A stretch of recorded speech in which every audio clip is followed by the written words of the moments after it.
abarukuteekateekwaho kuba bashuma b'amatungo kandi abasindikirwa ha rumanda niyo n'amajarani Isaac Tumuhairwe, Bare Paulo, Katushabe Andrew, Herbert Kagaba, Charles Baranga hamwe na Davis Natukunda. Aba bashomirwe emishango yabo erimu kwibente hamwe n'embuzi omu bicweka bitarukushana kandi omuramuzi Babu Waiswa abamanyise kuba baragaruka omu kooti aha 2015 by'okwezi kwa mushanju obu baratandikye kwehozaho aha mishango egyo. Bwanyuma ya kooti tumanyisibwe ngu polisi ya Kyenjojo ebiire yaherize kukwata n'abandi bashuma bashatu kandi kutushikira aha polisi ente zibiire zibirwe tuzishangireyo. Abebembezi bamanyise TV West ngwente ezirikurenga muri 8 nizo zibirwe ahagati yo kwa kashatu no kwa katano ko mwaka ogu. Abasuma batatahamu abantu baitu babaterroringa mu kubayiba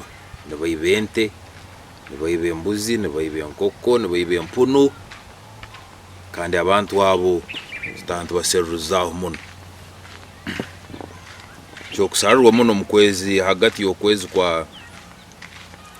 kwa kasatu kwa kana no kwa katano mu district yona nsobora kwa tubirwe ente nka kinana.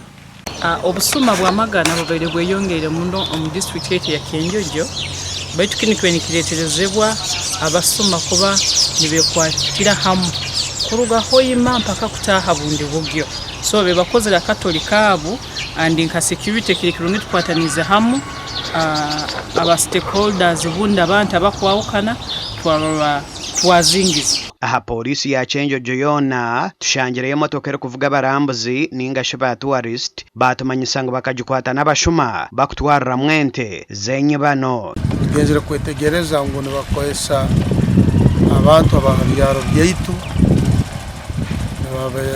batungira amasimu gabo abasuma abandi babayingireho kurugamu aba basuma ne barukoleka bali abarugira hoyimu wente ziri mwananka bayije kiro bakuyanira muiro kuzire samnana mwendi 10 basibente bazinaga matoka.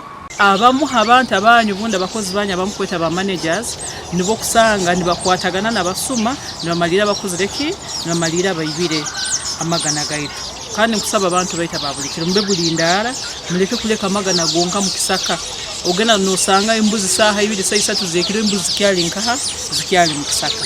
This time police erugireyo tukaikara nabo twatunga meeting ya security tukaikeraniza bosaho kuhabonde omusuma wente police bond no police bond hakubo kuma police bond na garuka na buranganiza investigations naija na ngera na wenka na abura kandi n'abantu abaturukuhereza yitwa nkabebembezi abantu mbatuya mu bwesugwa magamba turukufaho umuntu bamutohererwe bajyo kandi hati kandi kagarukire.